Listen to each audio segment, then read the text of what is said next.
پاکستان کی تاریخ کا سب سے بڑا سکینڈل، کیسے پاکستانیوں کو ہر روز کروڑوں کا چونا لگایا جا رہا ہے۔ جی ہاں، ایک عام تاثر یہ پایا جاتا ہے کہ پاکستانی قوم بہت ہوشیار ہے، مگر جس حقیقت سے آج ہم پردہ اٹھانے جا رہے ہیں اس کے بعد آپ کو یہ یقین ہو جائے گا کہ پاکستانی قوم دراصل بہت ہی بھولی ہے اور اپنے حکمرانوں کی چالاکیوں کو شاید ہی کبھی سمجھ یا پکڑ پائے۔ 1 اپریل 1948 کو لانچ ہونے والی پاکستانی کرنسی، جس میں پیپر کرنسی کے ساتھ ساتھ 6 سکے بھی تھے، جس میں روپیہ، 58، 54، 53، 51، ادنا اور 1 پیسہ شامل تھا۔ 1 جنوری 1961 میں یہ سکے بند کر دیے گئے اور صدر ایوب نے ملک میں کرنسی کا اشاریہ نظام نافذ کر دیا، جس کے بعد 50، 25، 10 اور 5 پیسے متعارف کروائے گئے۔ یہ سکے جنرل ضیاء کے دور تک چلتے رہے اور آہستہ آہستہ ختم کر دیے گئے۔ ان سکوں کو ختم کرنے کی حکومتی پلاننگ یقیناً عوام کے وہم و گمان میں بھی نہیں تھی۔ تو آئیے اب اس حقیقت سے پردہ اٹھاتے ہیں۔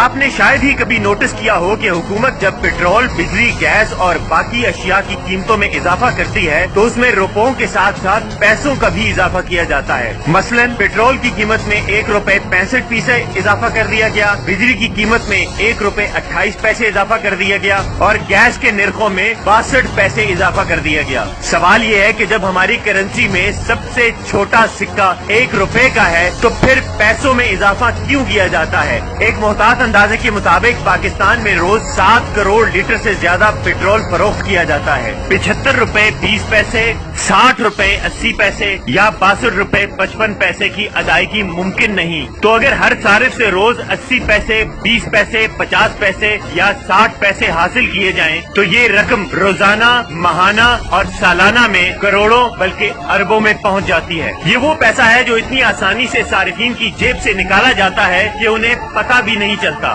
149 روپے 10 پیسے پیٹرول ڈلوانے والے صارف کے پاس 150 روپے ادائیگی کے علاوہ اور کوئی چارہ ہی نہیں۔ تو ہر صارف سے اگر 60، 70، 80 یا 90 پیسے زیادہ وصول کیے جائیں تو سوال یہ ہے کہ کم و بیش 40 سال سے جن پیسوں کا وجود پاکستانی کرنسی میں موجود ہی نہیں، حکومت ان سکوں کو معیار بنا کر چیزوں کی قیمتوں میں کیسے اضافہ کرتی ہے اور کیوں کرتی ہے؟ کیا یہ دن کی روشنی میں پاکستانیوں کے ساتھ فراڈ نہیں ہو رہا؟ آخر کس کے کہنے پر اسٹیٹ بینک نے سکے بنانا بند کر دیے؟ اور وہ کون ہے جس کی ایما پر یہ سب کچھ کیا جاتا ہے؟ اور اس فراڈ کے ذریعے عوام سے حاصل کیے گئے کروڑوں اربوں روپے آخر کس کی جیب میں جا رہے ہیں؟ کب تک پاکستانی عوام کی خون پسینے کی کمائی کو اس طرح سے لوٹا جائے گا؟ اور کب تک پاکستان کے معصوم شہریوں کے ساتھ یہ گھنونے مذاق ہوتے رہیں گے؟ آخر کب تک؟